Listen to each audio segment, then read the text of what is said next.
please welcome on stage the VP of Products at Tucows, Mr. Alexander Schwertner, and the Managing Director at EPAC Domain Services, Ashley Bolle. Welcome.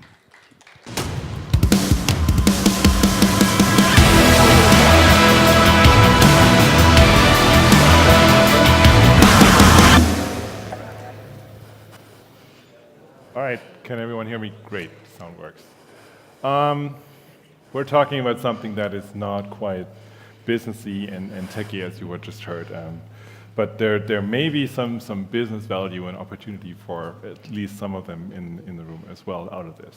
But it's more of a different angle. So GDPR, I'm sure most of you have heard about it. New data protection regulation is coming down from the EU, and that's what we'll talk about. What does it mean for us as a domain registrar? We're having 3 registrar brands on our platform.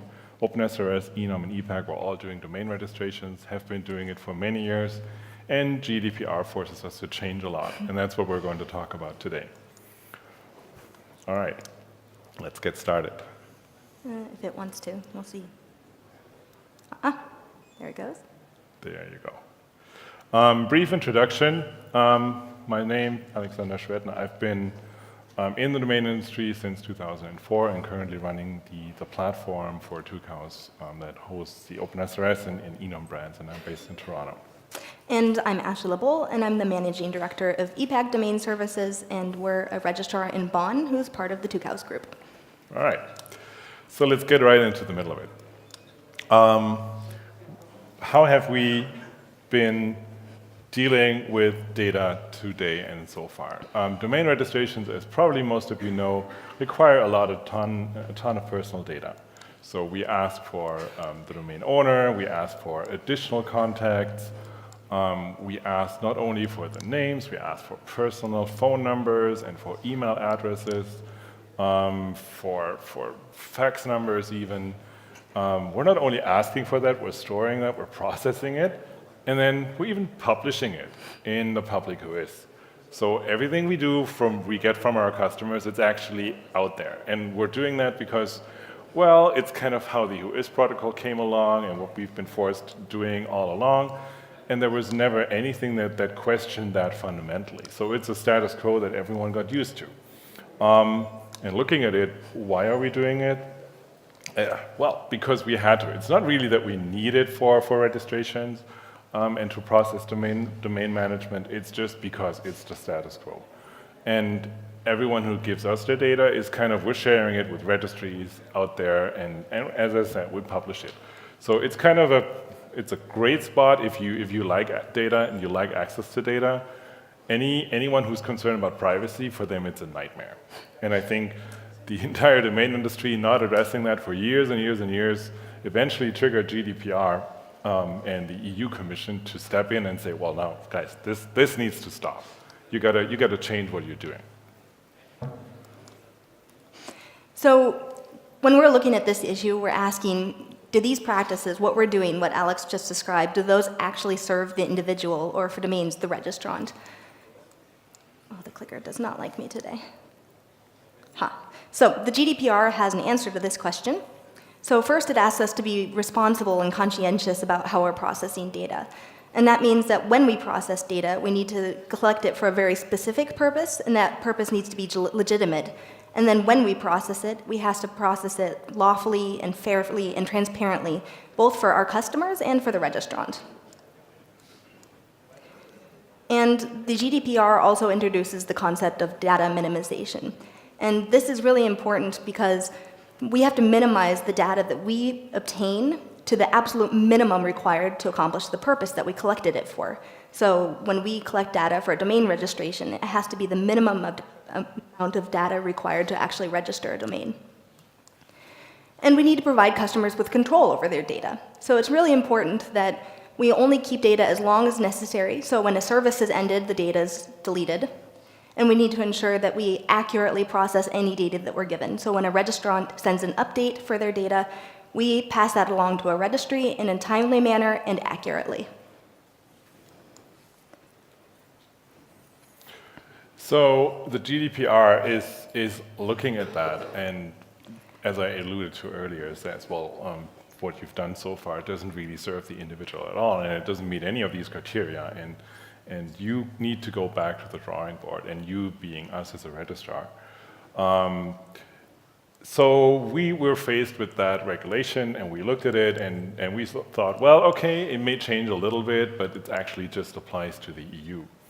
And yes, according to the regulation, it would apply to any company who is located in the EU, any company that processes data that of EU residents, and anything where someone in the EU is being touched. Of course, according to the policy, it's just individuals, it's not companies as data subjects. But it is all these EU customers. But now when you think about it, and we run a business, we have customers in 190 countries globally. But as a wholesale registrar, we have reseller channels. And it's almost impossible for us to know if anywhere in this chain between the end customer and us, there is a reseller that may be based in the EU. It's also impossible for us to see if a company or a registrant of a domain name is actually an individual, or it may be a company. So really making all these differences is hard for us to do. And even if you are based in the EU and look at the GDPR and say, well, we've cared about privacy all along, do we actually need to change something? Well, you may go back and get advice on that. Because GDPR is based on top of existing legislation, but it introduces a couple of new concepts. And most importantly, and that honestly was one of the key things for us to look at this really closely, the severity of not being compliant with GDPR is a fundamental risk to your business. Data protection authorities can fine you up to $20 million or 4% of your annual revenue. And that is money. That's real serious money. And they can do that just based on a complaint of a single customer. They can launch an investigation into your practices. So it is something that you cannot afford to miss. You need to look at, and we needed to look at. So when we were looking at the GDPR, we decided we wanted to take an approach that looked at the complexity of the issue and based it around three basic concepts. So first of all, consent and control, that a registrant has the right to consent to data, but to withdraw consent and have complete control over their data. And another really important issue is the security of data, and that we're really transparent about that when we're working with our registrants, so that if there is a data breach with us or with a registry or with a reseller, that the registrant is informed in a very timely manner about that breach so that they can take steps to protect themselves. And registrants have the right to be forgotten. So if they end a service or if they request that the consent they gave before is withdrawn, then data is removed from the system. And because of this complexity that Alex mentioned, so we have a registrar in the US, we have a registrar in Canada, and we have a registrar in Germany. And trying to build a system that works for an entire company that's easy and understandable for registrants, it makes sense to apply this to everybody. So we're applying the rights and protections of the GDPR to every registrant so that a registrant in Germany registering with EPAG has the same protections as a registrant in Canada or in the US registering with another Tucows brand. And to some extent, we're also expecting the EU just to lead the way. There is existing privacy regulation, and I believe 60 jurisdictions worldwide today that is similar in substance to what the GDPR has, with the big difference that there is no fines attached. But in terms of the principles and the requirements, it is not just limited to the EU. So there is ample reason for us to just extend it to a global scope. So it's a fundamental shift in paradigm for us. We were, for the time that we ran our platform, looking at data, and we were looking at who wants to have access to the data. So we were serving the purpose of everyone, but not really the customer. Now the GDPR turns the entire focus around, and now we're looking at the registrant, and we're going back to zero. What is it that we actually need on a minimum level from that registrant to give them the domain name we want? And because we are a wholesale registrar, we're not having a billing relationship with that registrant of the domain name. That is our reseller. So they may need a lot more data, but we as a registrar who's just providing the domain services, we can actually do with a really limited set of info. And that is first name, last name, email, country, and an IP address. That is all we will need moving forward from a registrant. That's the minimum data. We collect a lot more today, and we were looking at each individual data point, and for most of them, we couldn't come up with any meaningful reason as to why we would need that, and otherwise not being able to provide that domain to a customer.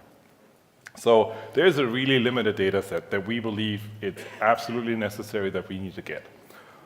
Of course, on top of that, the GDPR allows us to process additional data if the registrant wants us to do that.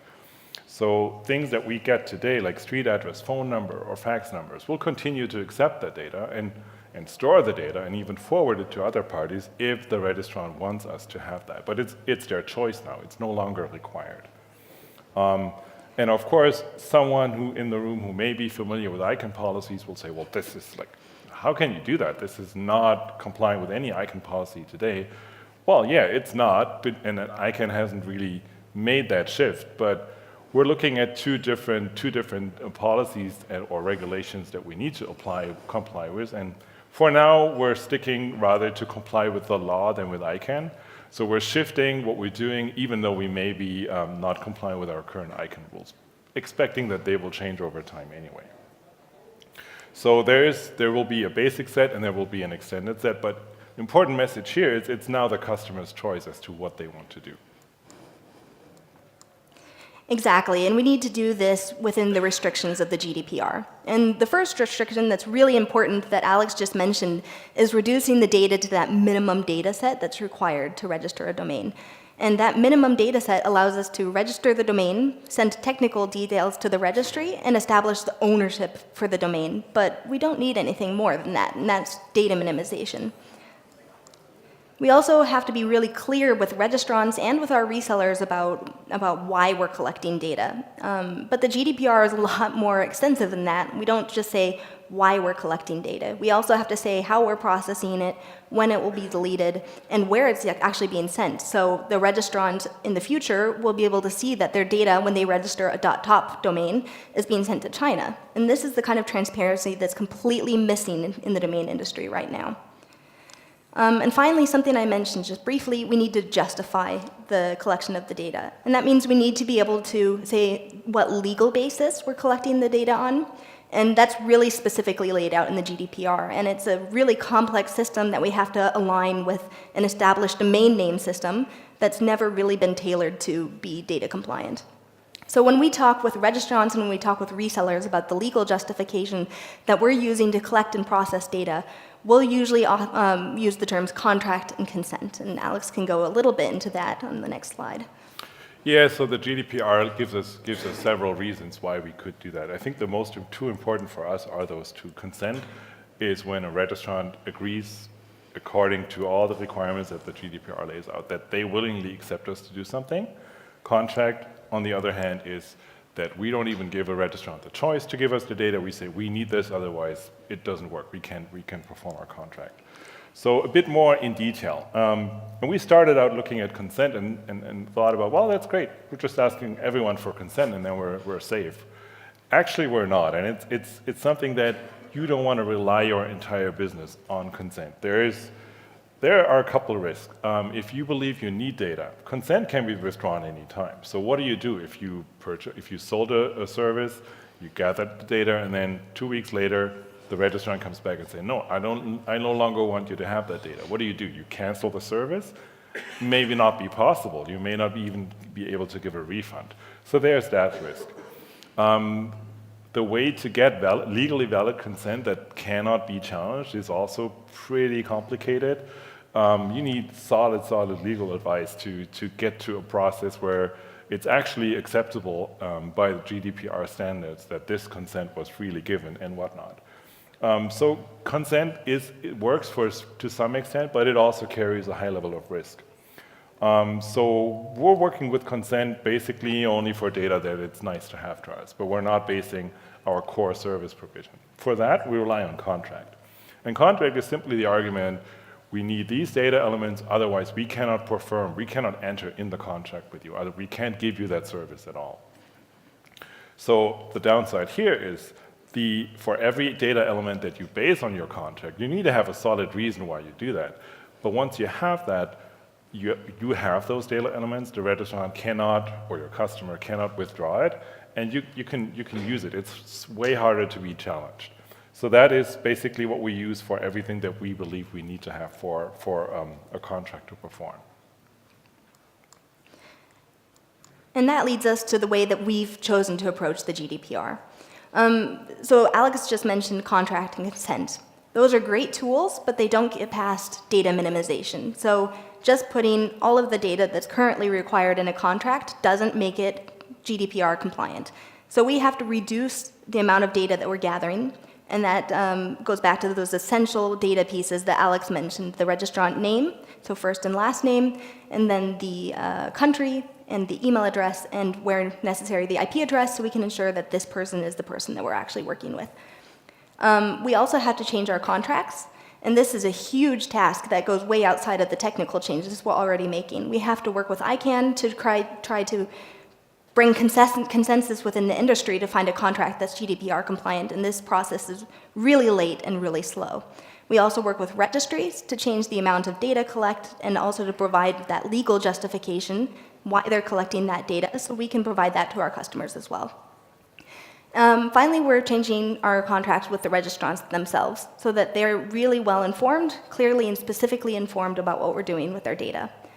And then the last big technical change that I think is the change that most people focus on when they talk about the GDPR and the domain industry is the changes to the Whois system. And that's probably what you will notice as a consumer or service provider the most. Whois has been around forever. It's been taken for granted. It is accessible for everyone. Everyone uses it for some purposes, and that is actually going to change, and change pretty dramatically. When you look at this, this is what you would see in the Whois output today. You see all sorts of personal data.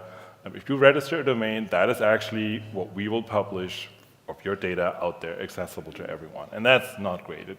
It's not great. It hasn't been great from a customer perspective for years. And we can no longer do that. Like, that is kind of the worst thing we can do under GDPR. So we have to change that.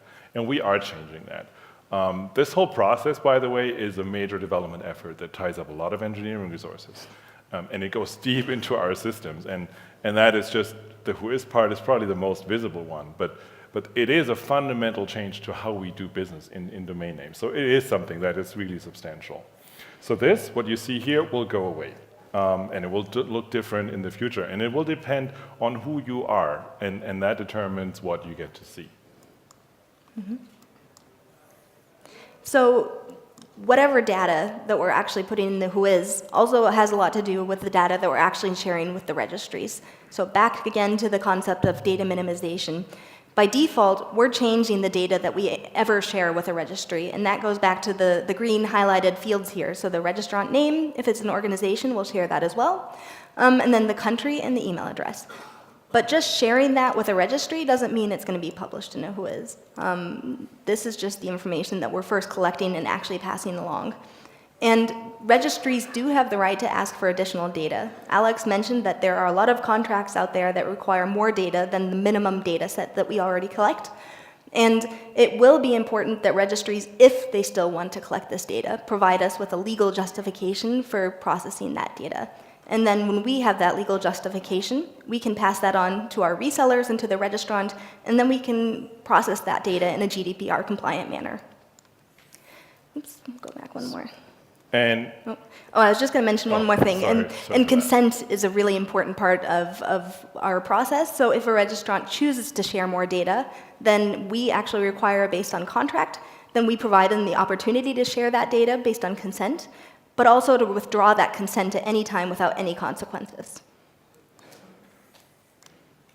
all right, and then what is it you're going to see in a public Whois, which is basically open, as I just mentioned? Well, the result is here. It's not much. We are still required to operate that public Whois, so it will still be there, but all the data that you were able to see so far will be hidden, and it will be like that. It will not be a proxy or a privacy that will be displayed on behalf of that registrant. It will just be blanked out, so it's just placeholder data, and will not share anything with the broader public. Of course, there are legitimate interests to get data like that, for example, for law enforcement or for the security community who wants to fight phishing and malware, and they need to know and want to know who is behind the domain. And to give them access, we will roll out a gated to it system where you are credentialed, you get a user credential, and then you get access to certain pieces of information based on your credentials and on your needs. But that is a lot more restricted than today, and it is restricted to a small set of users. So that is a fundamental change, because everyone who has access to Whois today, which is many, many users, will no longer have access on May 25. And that is something that is, probably many people don't see that coming, but it is going to come. For sure for us and for many other registrars as well. And so what we've been doing in the last few months already, 6 months it's been, I think, already, is making all of these technical changes, but also working with key players in the industry, working with ICANN to change contracts, working with registries to change contracts, and with other registrars and registries to try to create a uniform process for the domain industry. We're an industry that thrives on uniformity, and this is no different in this case. And we're also creating an approach to the GDPR that we believe is compliant, but also customer-friendly. It's the same for all customers, no matter where they're located, and it minimizes the impact to our resellers, so that if you choose not to, you don't have to make any technical changes in order to be compliant once we've rolled out these changes. And to tie this back to the business aspect of all of this, why could this be an opportunity for you guys? So if you offer domains to your customers today, you definitely want to ask your registrar if they are on top of that. The good thing is that we will require less data from our resellers, which makes any purchase flow a lot easier, because instead of filling out whatever 15 fields, now it's just 5. So the amount of data that we ask from you and that you need to ask from your customers just to support domain registrations will be a lot slimmer and more lean in the future. So to me, that should lead to an increased rate of conversions. And I think there is a business opportunity in there. The other part is more on the value side. You can say, well, I'm honoring your privacy. I'm working with a service provider who makes sure it's not out there where it shouldn't be, and your privacy is ensured, and it's processed to the principles that it should be. So that may be, depending on your positioning in the market, another sales pitch. But I think there is opportunity in this. For now, it's a lot of work for us, but well, we're confident to be ready by May 25. And we've posted information here about the blogs that we have available to customers. This is a lot of really detailed information that's helpful in understanding the GDPR and how it affects the domain business. And you feel free to stop by our booth as well. We're in B01, I believe. I think so, yeah. Yeah, and we've got a number of staff on hand that are very well educated in GDPR and very happy to talk about it. And sorry for running over a little bit. Yeah. It's a lot of content. Yeah. Totally fine. Thank you so much, Ashley and Thank you. Alexander. Thank you.